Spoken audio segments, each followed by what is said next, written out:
Días, buenas tardes, no sé qué hora es por allá, pero estamos cerca de mediodía, ¿no? Ok,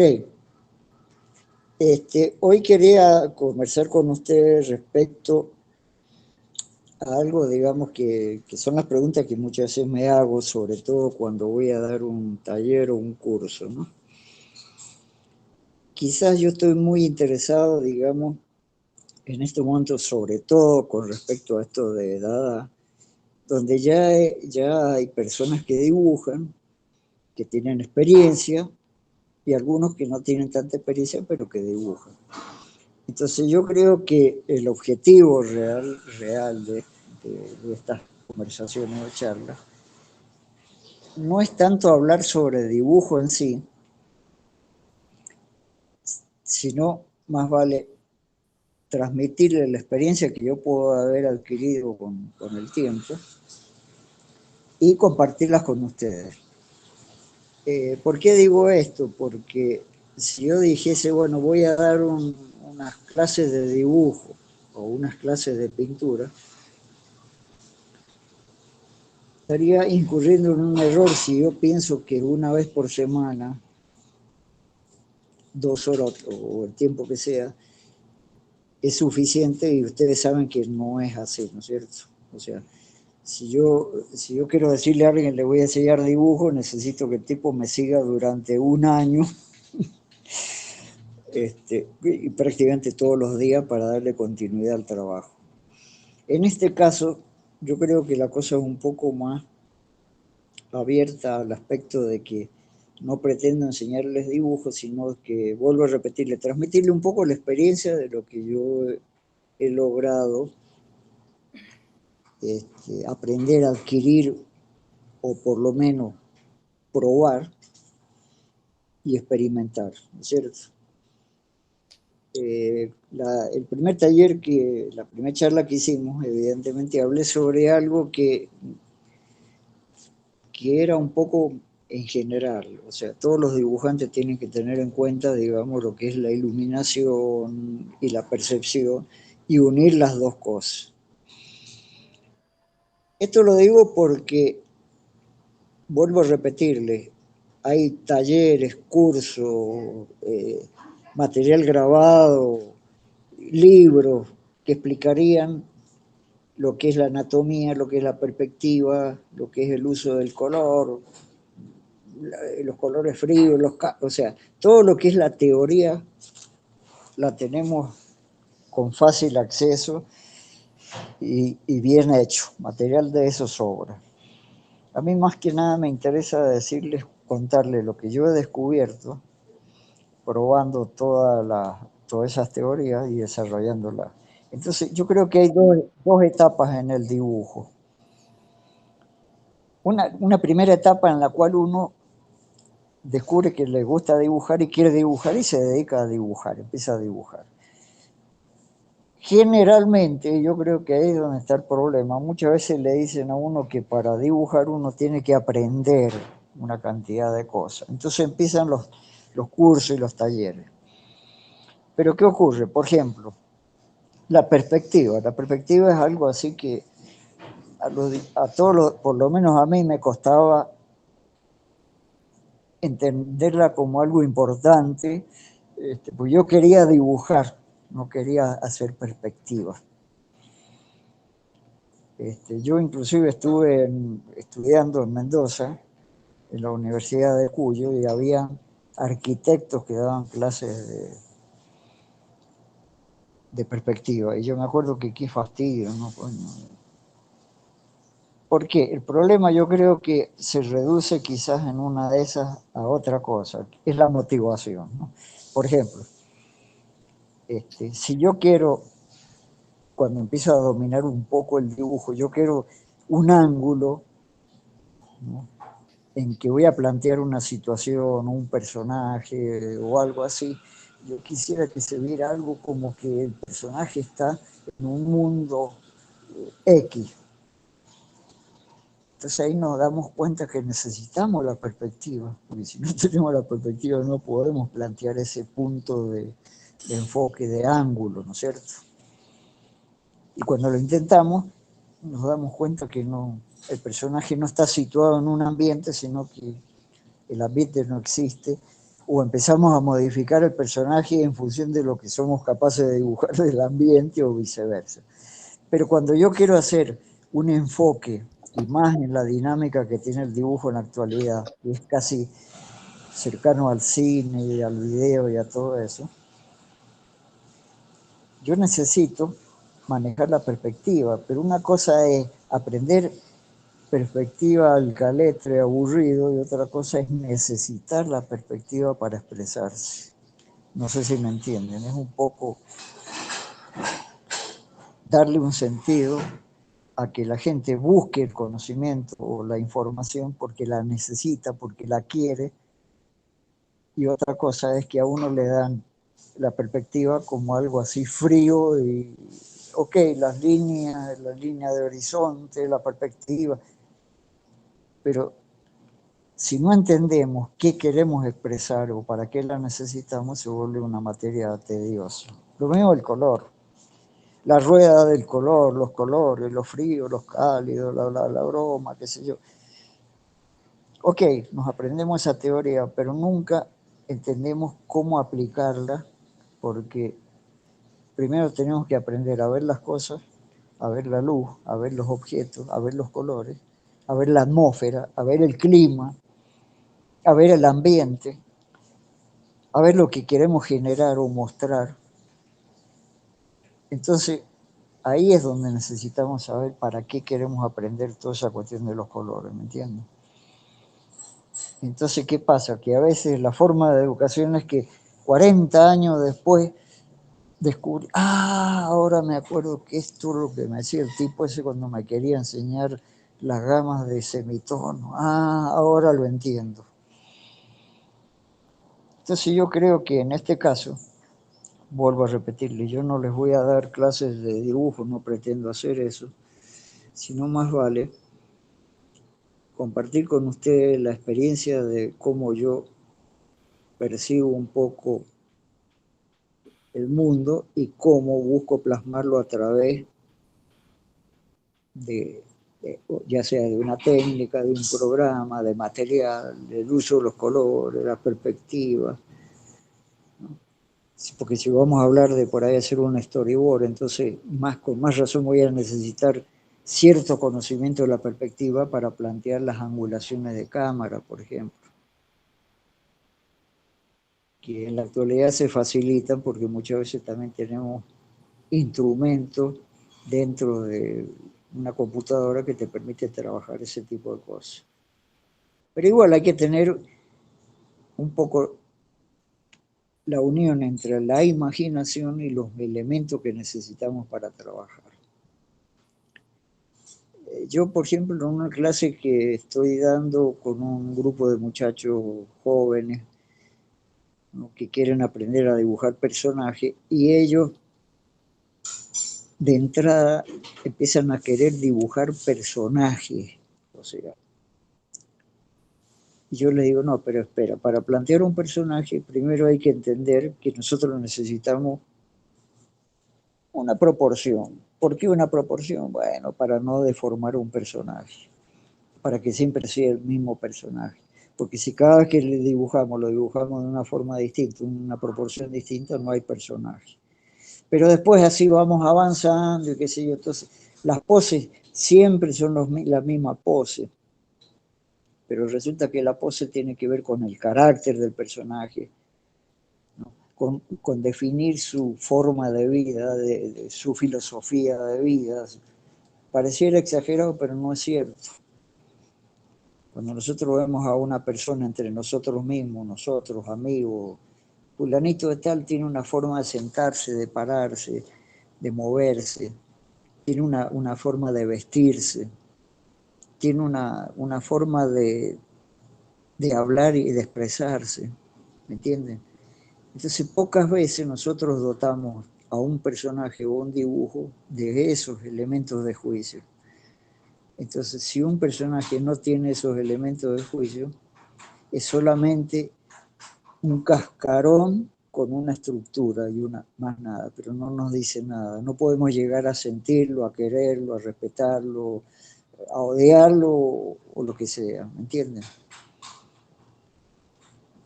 Esto se lo digo porque esta misma reflexión va referido al ambiente. Ah, bueno, yo voy a hacer un ambiente. Ah, sí, pero espera. Has pensado en el clima, ¿no? ¿Cómo en el clima? Sí, bueno, es un lugar tropical, subtropical, o... Bueno, no, sí, bueno, espera. ¿Dónde ocurre? ¿En una ciudad, en el campo, en la actualidad, en el futuro o en el pasado? ¿Me comprenden? Entonces, yo creo que la responsabilidad de uno cuando quiere transmitir algo y hacerlo creíble y que tenga importancia, tiene que estar nutrido de todo esto que estamos hablando. ¿Quién es? ¿Dónde vive? ¿Cómo vive? ¿Cómo es el mundo que lo rodea? ¿Cómo es la temperatura? ¿Cómo es el sitio geográfico? Entonces yo les preguntaría, por ejemplo, si a ustedes les toca hacer una ilustración de una persona en un bosque, ¿saben dibujar árboles? Bueno, más o menos. Pero qué interesante es adentrarse en averiguar lo que es un árbol y empezar a ver árboles. Y nos damos cuenta que necesitamos aprender sobre cómo dibujar un árbol, una rama, una estructura de un árbol, un color. Entonces nos damos cuenta de que hay una especie de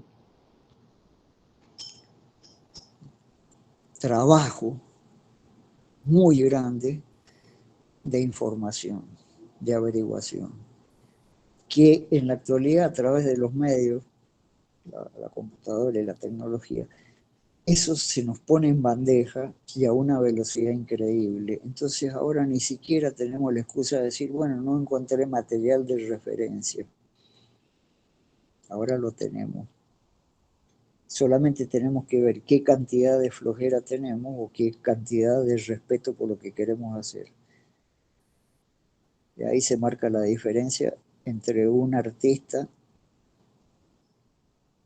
y un simplemente dibujante. A partir de ese momento, mientras más elementos tenemos nosotros para trabajar las cosas, más se nos facilita el transmitir lo que queremos decir de una forma cada vez más clara y más precisa. Hicimos un ejercicio muy interesante y algunos me siguieron en eso, que era copiar dibujantes, que yo les decía, no es copiar. Creo que Cromo estaba inscrito entre los sufrientes, y que era copiar dibujante, pero para entender por qué ese tipo había llegado a tener esa comprensión de ciertas cosas en la iluminación y en los colores. Porque no es copiar a un dibujante, sino que es seguirlo para ver qué descubrió él, y en ese momento estamos tomando como una especie de clase de dibujo. Sí, Por estaba ejemplo, buena la secuencia que teníamos en Dada. Esta es la que estábamos igual estudiando de los maestros de la pintura. Igual es un tremendo ejercicio. Como te claro, comentaba, a mí me explotó la cabeza igual varias veces porque lo que yo tenía concebido de los colores que eran cuando vi la imagen antes de empezar a hacerla, al final cuando fui buscando los colores para armarla, eran algo absolutamente diferente. claro. Y fíjate que a mí me gustó eso cuando tú dijiste que los grises ya no eran tan grises.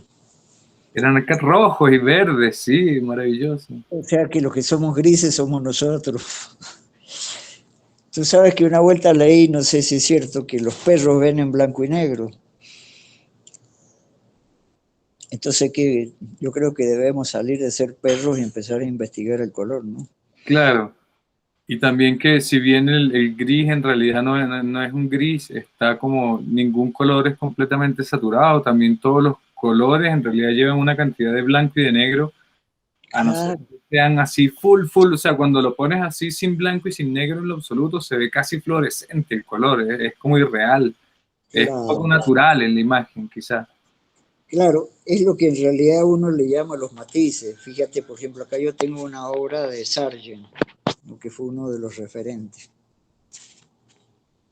¿no? Y donde tú ves justamente lo que estamos hablando, ¿no? Este es un trabajo de Sargent donde hay colores que aparentemente nosotros decimos son como unos grisados, pero si seguimos investigando dejamos de ver grises y nos damos cuenta de que es un matiz de color, ¿no? Y nos asombramos porque entonces no existen los grises, existen matices de una cantidad de colores impresionantes. Yo agarré y traje la obra esta de Sargent para que pudiéramos ver cosas impresionantes. Y eso que él era un pintor un poco llamado como un pintor así comercial, ¿no? Por cómo trabajaba. Pero cuando vemos la seriedad de él, fíjense, por ejemplo, una mano de él en detalle, cómo él traduce las venas, el azulado de las venas, la sangre en los nudillos, ¿no? La irrigación sanguínea y la zona de las venas en azules, que era lo que yo hablaba anteriormente con ustedes. Entonces, cuando uno ve esas cosas, uno ve la diferencia entre un individuo que trabajó lo que parecen ser grises, pero adentró en las gamas de colores y logra cosas sorprendentes cuando uno dice, bueno, es un cuadro en gris. Si nos ponemos a ver, no hay un solo gris, pero lo vemos así a vuelo de pájaro.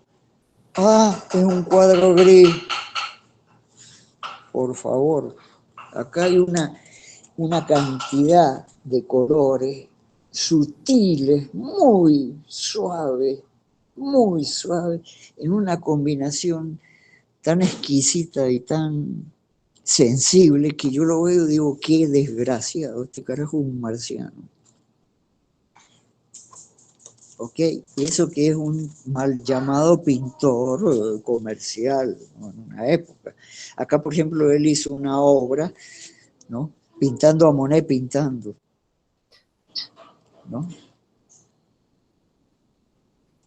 Y también podemos ver en el empaste, la velocidad del empaste y el trabajo del tipo, y nos asombramos porque en el fondo lo que vemos marrón no es marrón, es una suma de grandes cantidades de colores para hacer lo que aparentemente es un fondo.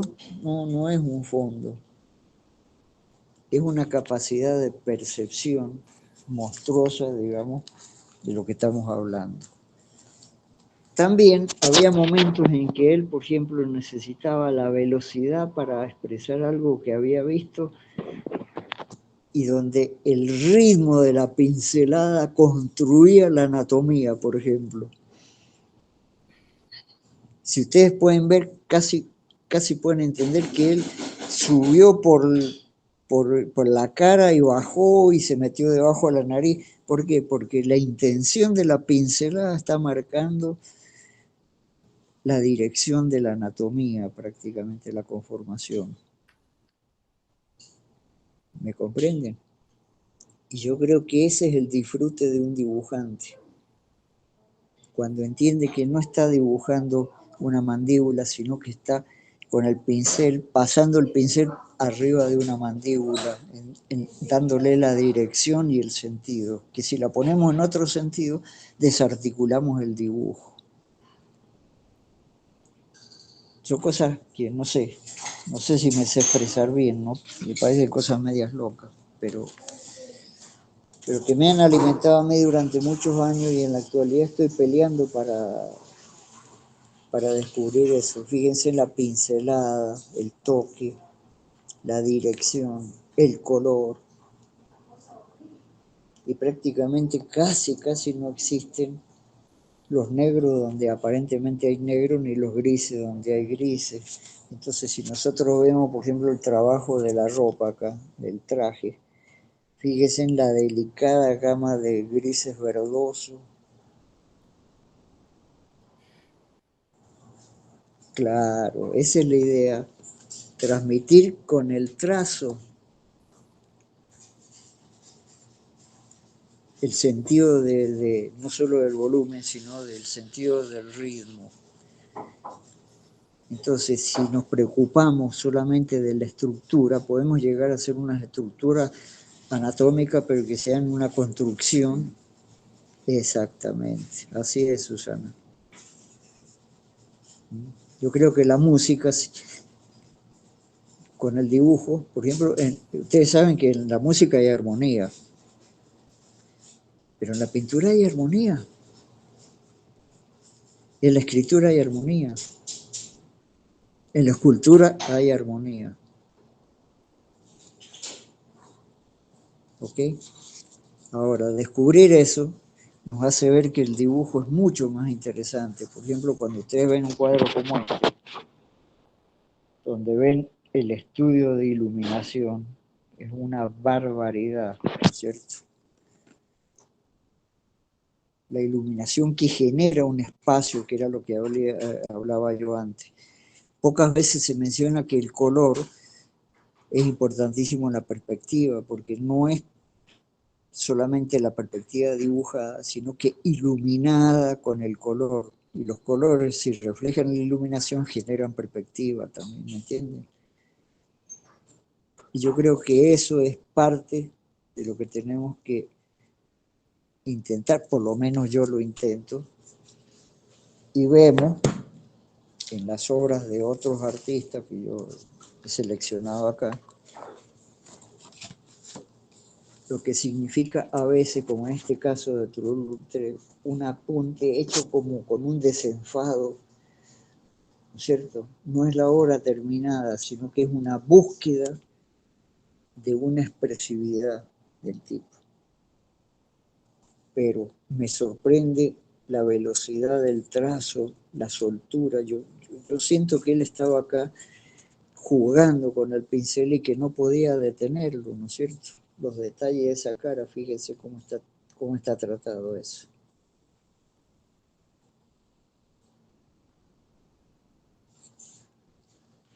Si nosotros vemos eso, o vemos que en este caso, por ejemplo, una pintura, y esto es de una época más o menos joven de él, nosotros nos acercamos a la grama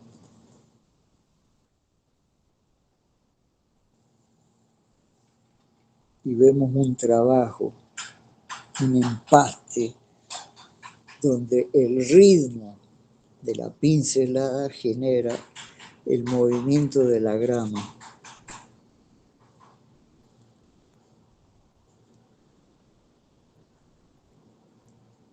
Y uno lo ve y dice, ¿cómo cuerno hizo este tipo para lograr eso?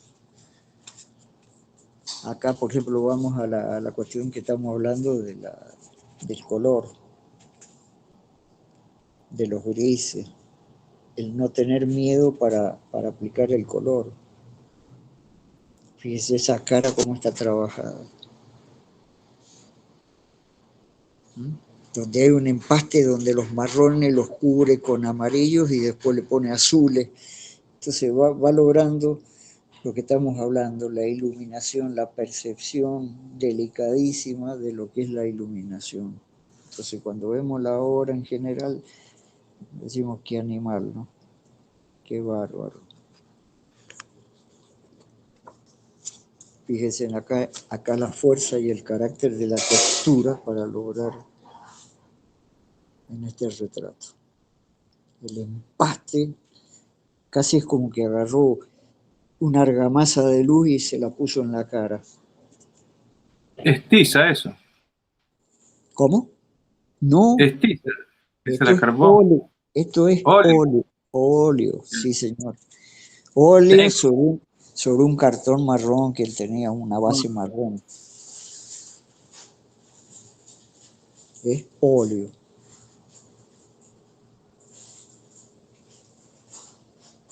Pero dígame si no, uno siente como un disfrute de él cuando acá el tipo estaba haciendo una escultura casi con el dibujo, ¿no es cierto? Y echaba el empaste, el borde para marcar el azul, el contraste. Miren la oreja cómo está trabajada.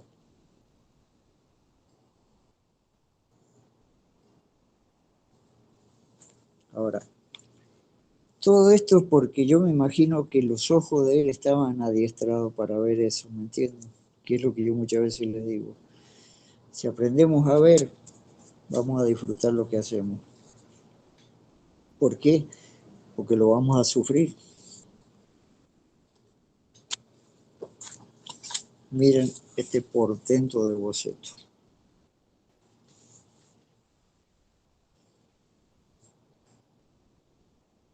Fíjense la rapidez, el trazo, la soltura del trazo. Entonces, la laxitud de la pose está marcada por ese trazo rápido que plantea prácticamente, a ver si cambiando el ángulo puedo mostrar todo. Fíjense, ¿no? Es una maravilla.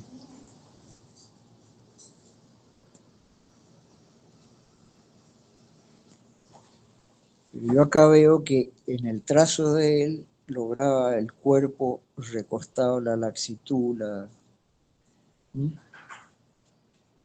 ¿por qué? Por la inteligencia de utilizar el trazo como una herramienta más que le permitía lograrlo, ¿no es cierto?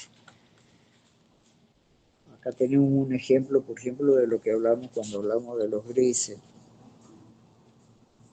No son grises, fíjense, es una suma de colores con bases de color y color sobre color, capas y capas, donde van adentrando, el tipo va penetrando la arquitectura de las transparencias, hecho con óleo. Pero esto es una gama muy afiatadita, muy que todo tiene una iluminación, todo tiene un...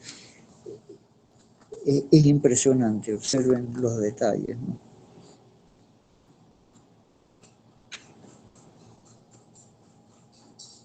La economía de las pinceladas, ¿no?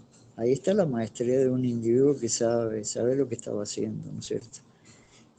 Porque a veces ni siquiera pule, sino que hace una mancha y sobre la mancha le agrega colores y va creando con transparencias, volumen, iluminación, concepto. Esas son las cosas que yo creo que en realidad pocas veces, lamentablemente, no sé, uno las recibe en las escuelas, ¿no? O sea, ¿no? Le enseñan a dibujar, la técnica, esto, pero coño, ¿para qué?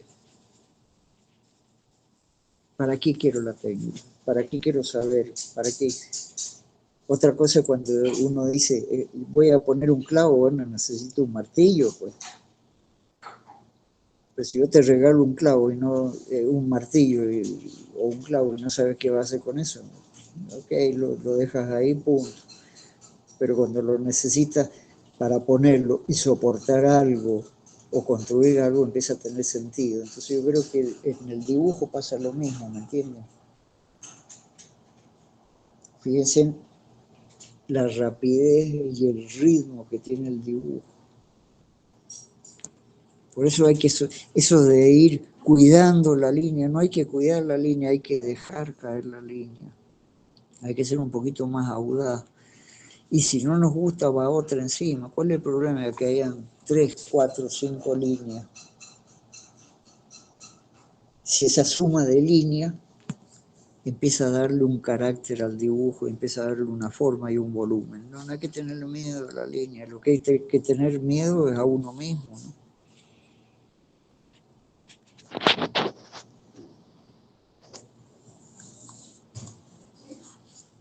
No sé si, bueno, si me explico. Acá, por ejemplo, yo tengo una obra de Klimt, Gustav Klimt, y miren lo que es el color de este bosque, que está hecho con un puntillismo, ¿no? Sutiles gamas de color entonadas, pero con un concepto muy claro de lo que él quería lograr. Este otro de los dibujantes que fue un poquito como vilipendiado porque lo llamaban como una especie de comercial, porque el tipo usaba a veces hasta oro y cosas así para dibujar. Pero fíjense que cuando él quería dibujar, dibujaba. Ahora miren toda esta pintura, la economía de escogencias de colores para sugerir una atmósfera, por ejemplo. Me parece un ejercicio igual que este, por ejemplo, un ejercicio muy interesante, donde las gamas de colores están... Claro, él utilizaba a veces planchas de metal, cosas ornamentales, entonces bueno, pero cuando quería dibujar, dibujaba.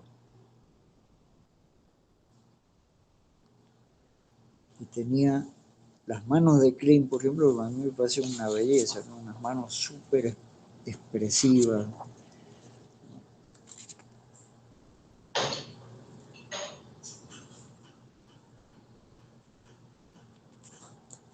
Dibujante para analizarlo, verdaderamente.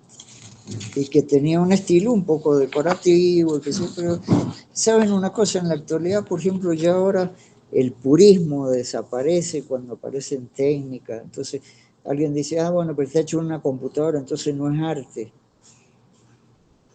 Espera, ¿a ti te interesa hacer arte o te interesa expresarte? Te puedes expresar con una computadora, con un martillo, con un zapato, con un instrumento musical, con un movimiento del cuerpo, bailando.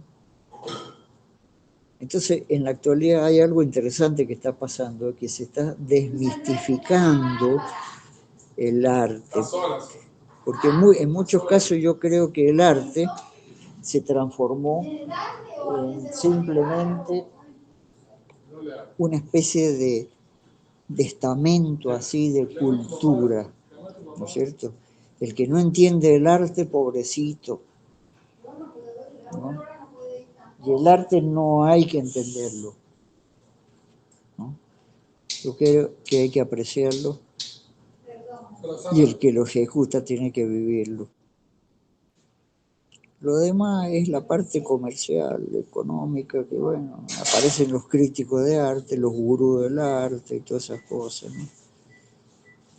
Yo muchas veces digo cosas que a todo el mundo le parece que es una salvajada. Cuando me dicen, ¿te gustaría tener un Picasso? Y digo, sí, hay Picasso que me gustaría tenerlo para venderlo y comprarme un montón de otras pinturas que me gustan. Porque a pesar de ser un Picasso, bueno, no me gusta.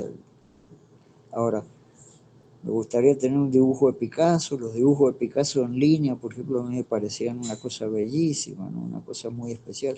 Hubo épocas en que él pintaba cosas en sus comienzos que eran sorprendentes, interesantes, pero no necesariamente todo lo de Picasso a mí me gusta, o sí, lo veo y simplemente, ¿no? O sea, y no sé hasta qué punto después él empezó a usar su fama para hacer lo que se le daba la gana, ¿no? Y que le pagaran bien. Pero no es la idea, no sé si me entienden. Y en este momento, la tecnología está como desenmascarando todo ese tipo de cosas. Entonces, bueno, tener una tecnología es tener un pincel nuevo o una herramienta nueva, pero lo que lo hace importante es ese sustrato de qué vas a decir, cómo vas a decir, cómo lo sientes, cómo lo percibes y cómo puedes transmitirlo. La herramienta, bueno, puede ser cualquiera. Por ahí Raúl, aparece una una... consulta. Dime. Hablando de herramientas y hablando también de todos estos experimentos y juegos de color, Teníamos pendiente la selección del texto, de si nos animábamos a hacer una secuencia en Dada, donde nos poníamos de acuerdo y podríamos revisar paletas de color interesantes en función de todo esto que tú estás hablando, de cómo uno expresa a través de las paletas de color, de crear Claro, atmósferas y todo eso. claro. Eh, Habíamos propuesto algunos textos y igual ya no sé si a los chicos les había dado chance de leerlos todos y a lo mejor seleccionar alguno y arrancar con un proyectito sería buen momento, no sé qué dices tú. A mí me parece muy bien. Yo una cosa que les comentaba, que deberíamos tratar de buscar un texto muy corto, para que no nos cansemos en el esfuerzo, ¿me entiendes? Pero sí para empezar a ver cómo interactuamos entre nosotros y para que empiecen a aparecer cosas, para evaluarlas y para empezar a tener material que te entusiasma, ¿me entiendes? Porque cuando empezamos a corporizar las cosas es que la cosa se empieza a poner interesante. No descarto el hecho de que por ahí nos cueste decidir cuál, porque por ahí hay dos o tres cosas y las dos o tres cosas son buenas. Este, inclusive puede llegar a darnos el lujo más adelante de decir, bueno, la vamos a hacer con este estilo, pero la vamos a hacer con este otro estilo, la misma historia para que vean las diferencias. Y siempre va a haber un aporte, ¿me entiendes? Sería Pero buen sí, experimento, sería hermoso. claro, pero sí, me interesa mucho lo que estás diciendo y solamente cuestión de empezar a trabajar sobre un texto. Primero escoger un texto que, vuelvo a repetir, que sea corto, que no sea muy ambicioso, para poder resolverlo rápidamente y ver un resultado, y de ahí en adelante, bueno, empezar a crear las posibilidades de a lo mejor un proyecto un poco más importante. Yo pienso que debería ser un material que no insuma más de unas 4 o 5 páginas.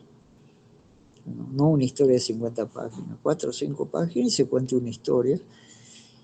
Sí, que tenga un tema interesante y un tema que se pueda empezar a trabajar, ¿me entiendes? También tenemos que empezar a ver, a agarrar una de esas páginas o un párrafo, si quieren, que define un poco la historia y que cada uno haga una prueba de cómo lo visualiza. Y ya empezamos a intercambiar estilos, trabajo y empezamos a ver cómo trabajar, ¿me entiendes? Lo bueno de esto es que va a haber un aporte libre e interesante y no sabemos en qué puede terminar. Es una experiencia, pero es una experiencia en la cual, vuelvo a repetir, y esa es la bondad digamos, de trabajar a través de Dada, que lo hacemos como se nos da la gana y como queremos. ¿Okay? Acá no hay limitaciones, las limitaciones son solamente la capacidad de cada uno de hacer las cosas, ¿no? Pero cuando quieran, escogemos un tema, lo ponemos así un poco a hacer un pequeño concurso para ver cuál es el que puede ser la opción y empecemos a trabajar. Me parece fantástico. Claro, Raúl, porque nosotros habíamos compartido un documento entre nosotros la semana pasada con algunos textos y la gente iba haciendo como postulaciones de candidatos que podrían funcionar eh, para este proyecto, que eran unos textos que se podían adaptar y algunos textos que estaban un poco más complicados, pero de la lista se rescataban varios. Si quieres podríamos compartirlo, o sea, la lista la tenemos en un documento de Google, pero hay varios textos que, que igual están cortos e interesantes. No sé quién los habrá postulado porque no aparece acá, pero hay un texto en particular de Philip K. Dick que se llama Algunas peculiaridades de los ojos.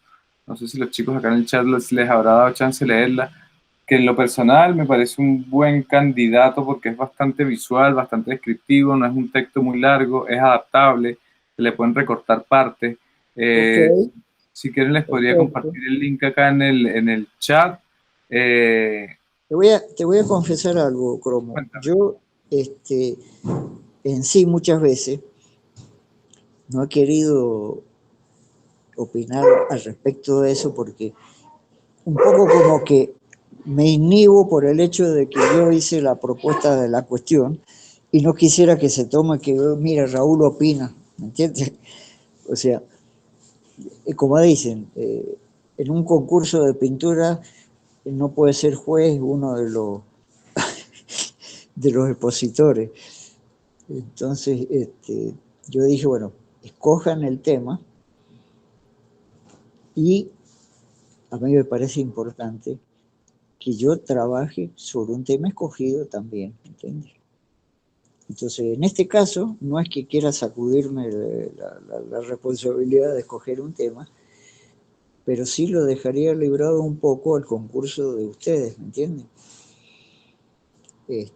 Me sentiría más tranquilo. Ah, no, no, es porque Raúl, a ver qué le opina Raúl, ¿no? La opinión de Raúl es la opinión de cualquiera de ustedes, es la opinión de todos.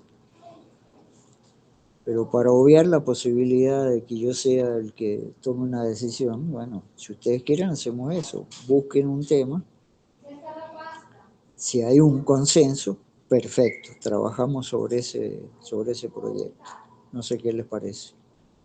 Buenísimo, buenísimo. Y bueno, y aparte de ese texto que te comentaba, había otro de Gabriel García Márquez que se llamaba El hogado más hermoso del mundo, que Ajá, también está bueno como para ilustrarlo. O sea, yo lo leí y me imaginé las atmósferas.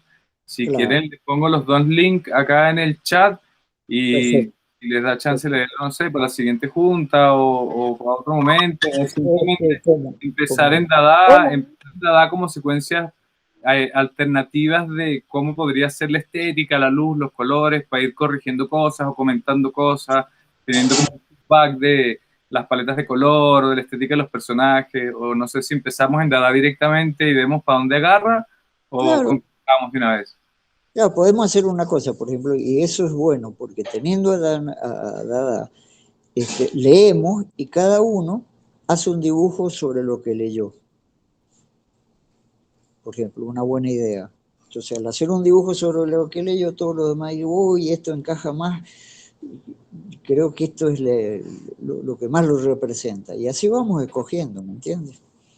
Y también, yo también leí una partecita del abogado, o más hermoso, y me pareció Ah, buena, ¿eh? Pero yo creo que eso, para... Sí, sí me gustó. perdón, no sé a quién estoy interrumpiendo, es que camino por la calle y no escucho del todo por momentos porque me tengo que retirar. Y les quería decir que estoy de acuerdo con el cromo, que el de Philip K. Dick lo encontré súper visual y está dibujable, así muy dibujable. Entonces, ¿podríamos votar quizás simplemente o no? Sí, yo pienso igual. Podemos poner las lecturas que escogimos y, no sé, le damos un like o algo así y ya de ahí contamos los likes y a ver quién ganó, ¿no? Ok. Bueno, perfecto. Ese es un buen Perdón, comienzo. Ese es un buen les comienzo. dejo un abrazo a todos, un abrazo, no interrumpo más, perdón porque escucho a media, que tengo Abrazos. que Ok, irme. Un abrazo, Raúl, gracias por todo, son hermosas tus clases, ok, gracias. Gracias, nos vemos. nos vemos. Ok, Chao, otro. hasta luego. Raúl, Sí, Raúl, hay una chica, hay una de las chicas que dibuja en Dada, ajá, que ella hace poesía y relatos. ok. Eh, ella me preguntó, Ariana, ella me preguntó si a ustedes también le interesaría eso, ¿no? Porque, ¿Por qué no? ¿Por qué claro, no? Que lo ponga junto, así como cada uno está escogiendo un tema. sí. Si hay alguna persona que tiene algún tema y que quiere exponerla, bueno, ningún problema. O sea, Sí, no, ella ahí hace no. frases, sobre todo hace frases y poema, ¿no? Así Bueno, que ¿por qué no? sí. Si eso es un tema que da para ilustrarlo dentro de lo que estamos hablando, que en realidad que es una secuencia de un cómic, no hay ningún problema. Si entra dentro de la métrica de lo que sería ilustrar un cómic, ¿no? Vamos a trabajar en unas 4 o 5 páginas, y si el tema es para desarrollarlo en 4 o 5 páginas y funciona, ¿por qué no? Que lo presente, ¿no? No hay Bueno, le problemas. voy a decir, a ver qué dice. Sí, yo, lo que sí, y ahora voy a hacer un uso de una prerrogativa, voy a hacer una pequeña cuña. Yo estoy interesado en hacer, y a lo mejor a más de uno se le puede ocurrir lo mismo, dar una especie de taller o de clase especializado, no de dibujo, sino que aquel que esté interesado, ¿no? En el tema, dar un taller para un grupo que quiera participar de él, sobre, no de dibujo, sino sobre todas las técnicas, trucos y cosas que yo he ido descubriendo y que utilizo en la actualidad para dibujar. ¿Qué se requiere? Solamente tener el manejo de Photoshop y Painter, tener grabado el Photoshop, Painter y por supuesto la tableta gráfica. Si hay algún interesado en este taller, bueno, se pueden comunicar conmigo. Esta es una cuña comercial. Buenísimo.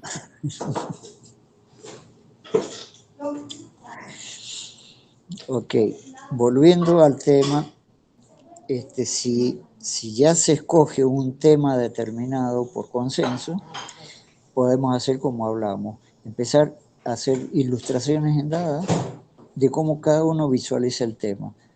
Y de ahí podemos empezar a escoger, digamos, quiénes pueden ser los que empiecen y dividimos el texto en el número de los participantes y decimos, bueno, cada uno va a hacer media página, una página, lo que sea, ¿cierto? Eso pues tendremos que discutirlo.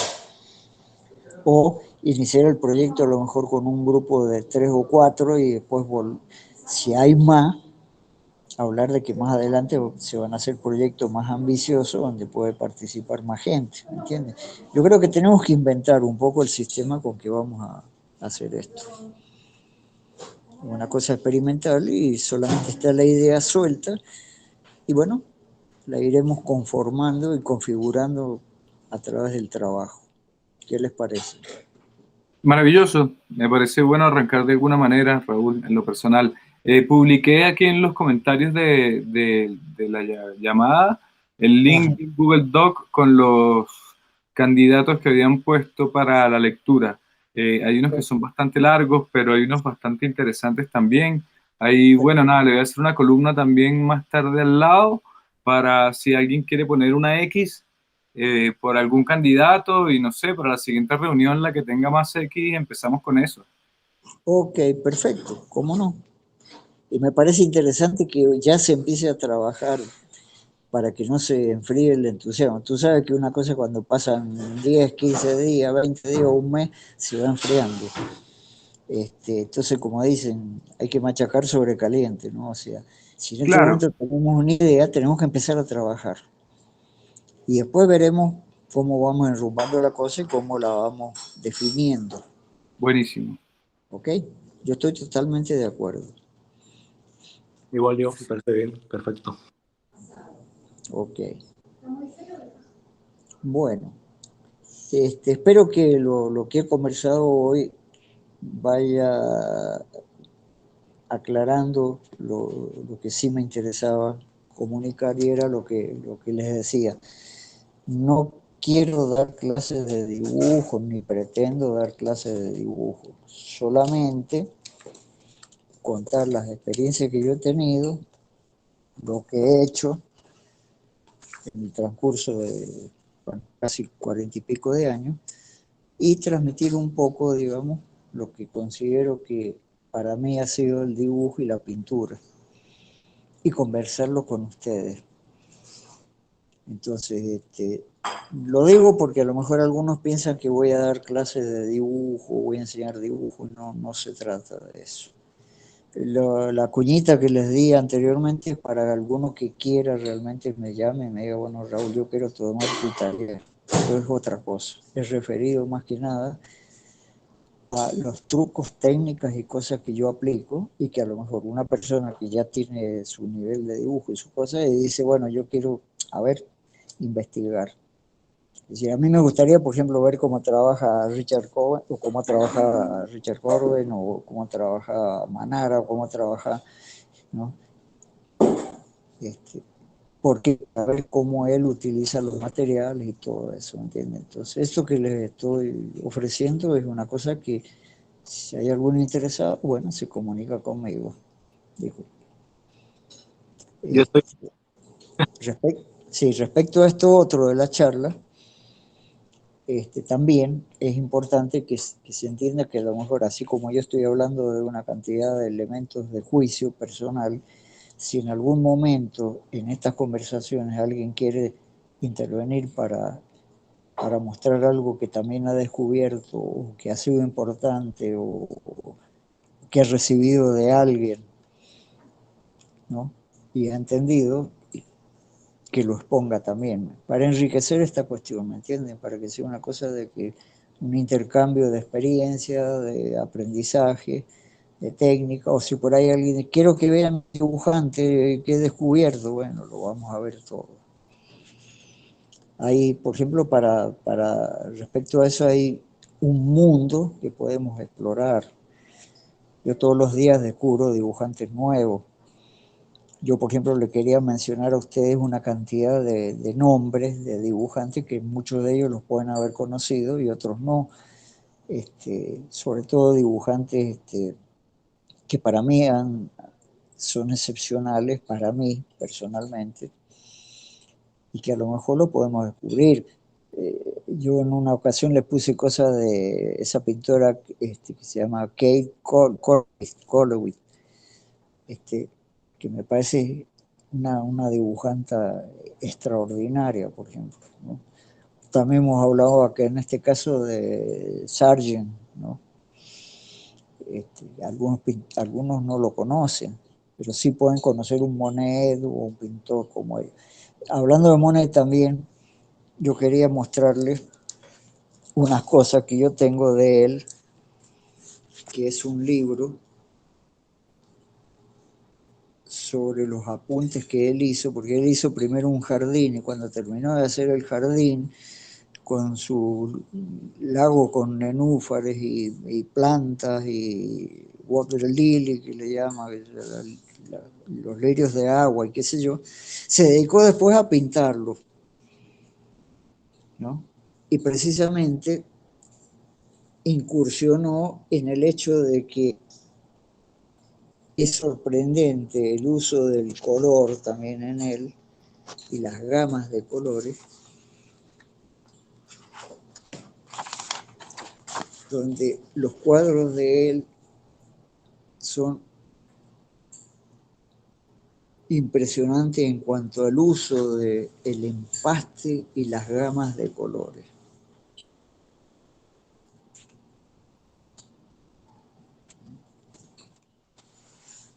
Donde él llegó prácticamente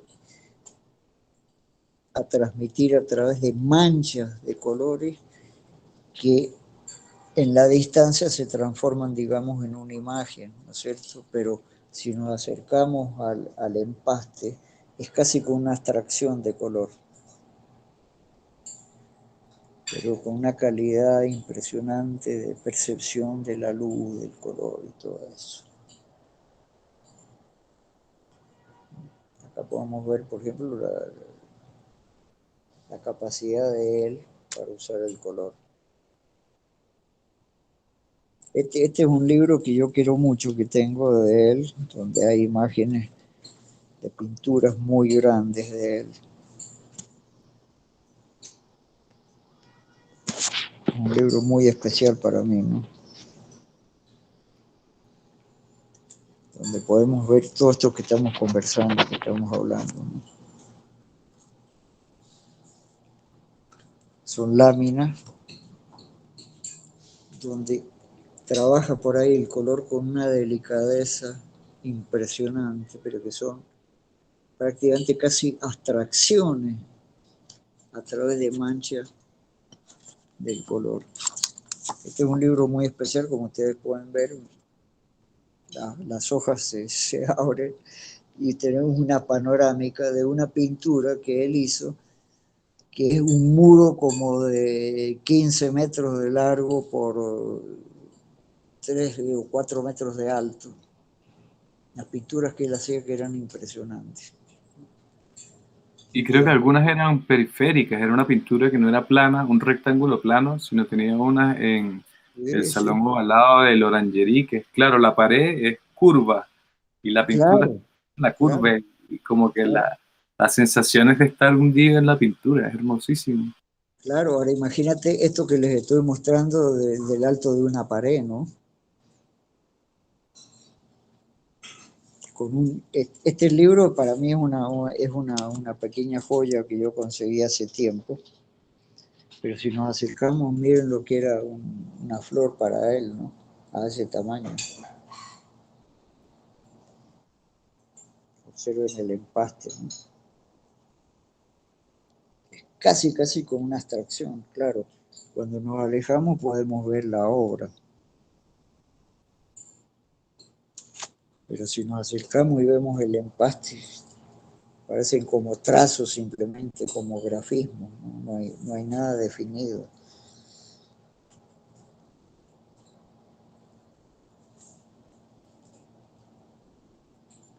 Bueno, por eso era una época muy especial para mí, donde el color empezó a tener importancia y la iluminación y la vibración de la iluminación también, ¿no?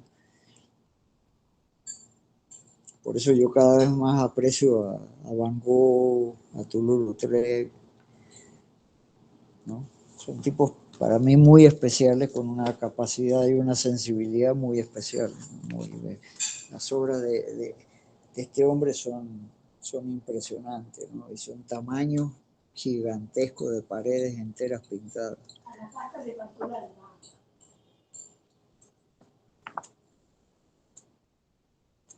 Estamos hablando de pinturas enormes.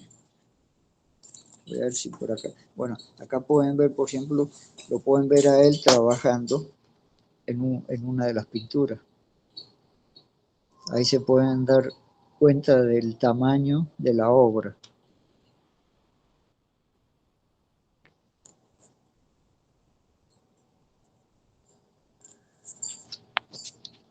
Acá lo pueden ver a él en su taller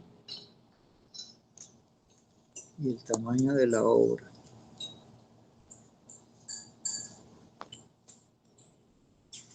Pero lo interesante fue que él primero creó su jardín, trabajó en el jardín, plantó las matas, hizo todo, y después cuando tuvo el tema desarrollado en vivo, se dedicó a pintarlo, ¿no?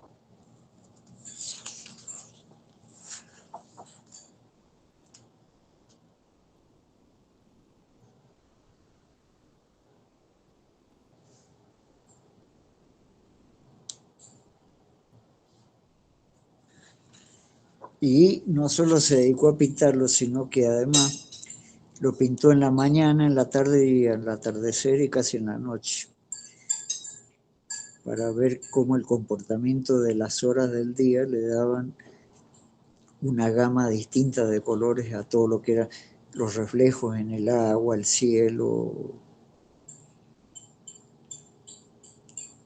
el ambiente, ¿no? Es un poco lo que estaba yo conversándoles la primera charla que tuve con ustedes, ¿no?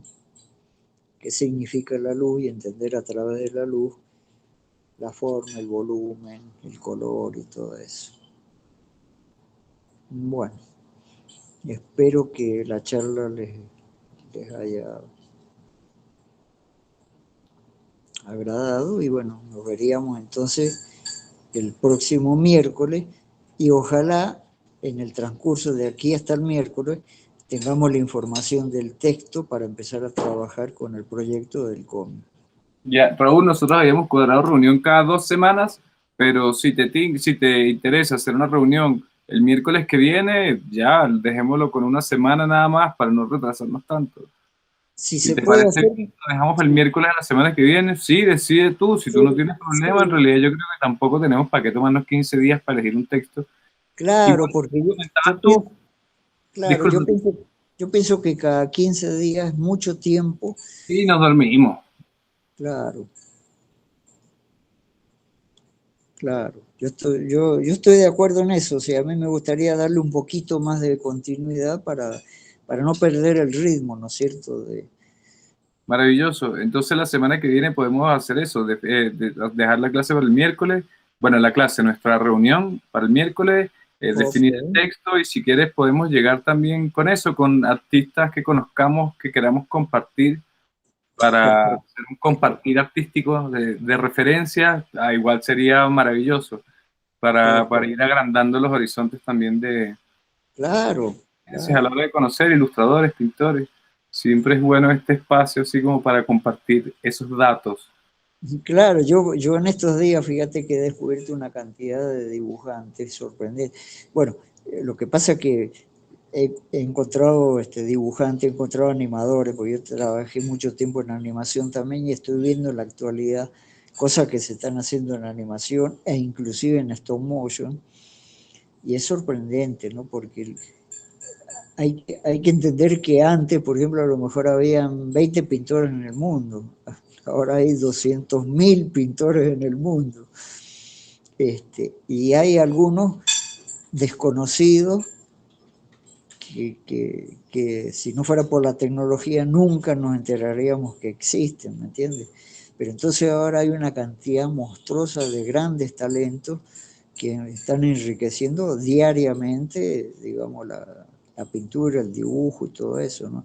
Hay algunos que hacen cómic, por ejemplo, que ya tiene un nivel que yo diría que en algún momento uno puede hacer una exposición donde haya una pintura, un cómic, una animación, un grabado, una escultura y un muñeco en plastilina. Y todo es arte, te das cuenta. Si terminamos con esa discriminación de qué es arte, yo diría que el arte en realidad es una forma de comunicarse, ¿no?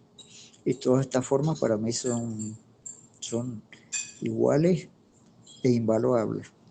No sé qué opinan ustedes, ¿no? Pero yo creo que a veces injustamente muchas veces algunos dibujantes los maltrataban. Pero yo he visto unos dibujantes de cómic ahora que son superiores a muchos pintores que yo veo en exposiciones, ¿no? ¿Qué opinan ustedes?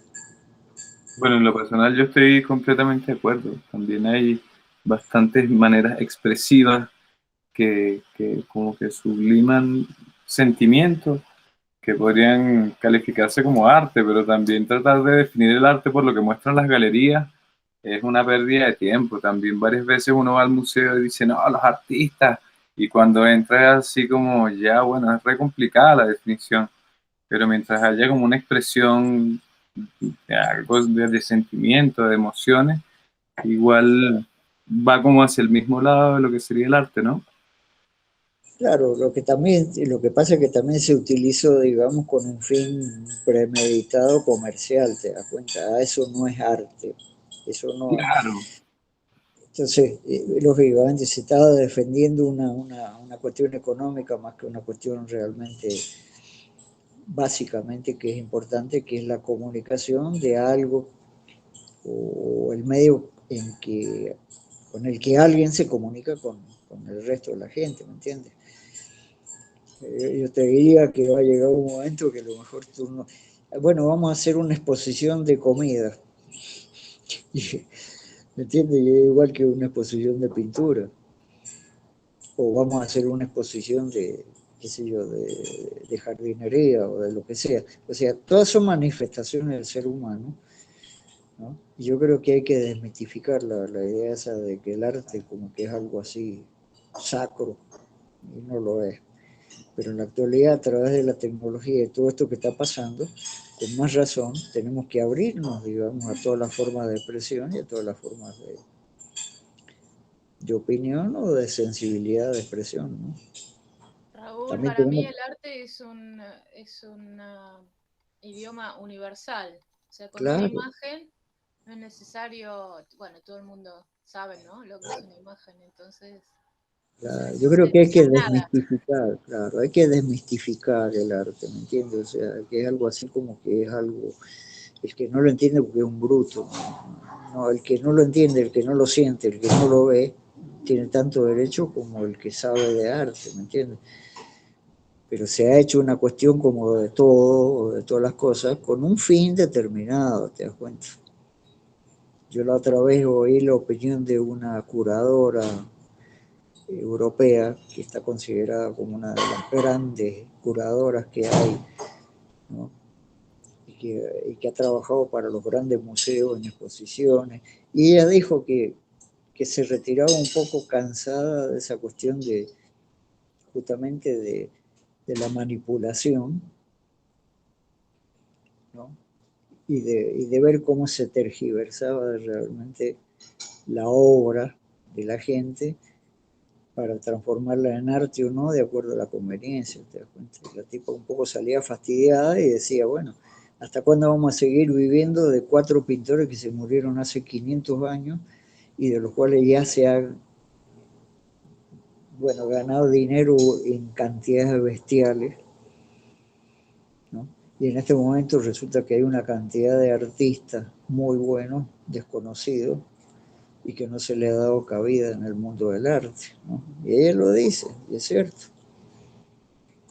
Ya Picasso, Braque, Monet, Manet, todo, ya lo han usado, lo han usado, lo han usado, lo han usado. Los han usado, sí, son artistas, cierto, son artistas. Pero en este momento uno tiene que poner sobre la palestra no solo a ellos, sino que cantidad enorme de gente que tiene un talento, que tiene una capacidad. Entonces eso de ponerle un valor, ahí empieza el problema, ¿me entiendes? Le pone un valor por conveniencia o porque yo lo tengo y lo puedo exponer. Entonces, bueno, ganarse el sitio para exponer en una sala de arte. ¿Por qué? Porque se vende que el que está en tal sala de arte, no, bueno, ya es un consagrado. Eso es simplemente una manipulación de algo, te das cuenta, y sabemos nosotros con qué objetivo está hecho, pues, ¿no? O por lo menos yo lo pienso así, ¿no? Ok, muchachos, ha sido un gusto hablar con ustedes y charlar otra vez. Igualmente. Y me parece muy bien eso de que podamos hacer, acortar la cosa y que sea toda la semana la reunión. Gracias, chicos. Ok, entonces nos vemos el próximo miércoles. El miércoles que viene entonces. Muchas gracias, chicos. Muchas gracias, Raúl. Que tengan buena tarde. Adiós a todos. Chao, Loren. Chao. Ok, Chao, gracias, Raúl. Chao, chao. hasta Chao, luego, nos Romo. vemos. Chao, Mar. Chao, hasta Jessy. luego. Esther.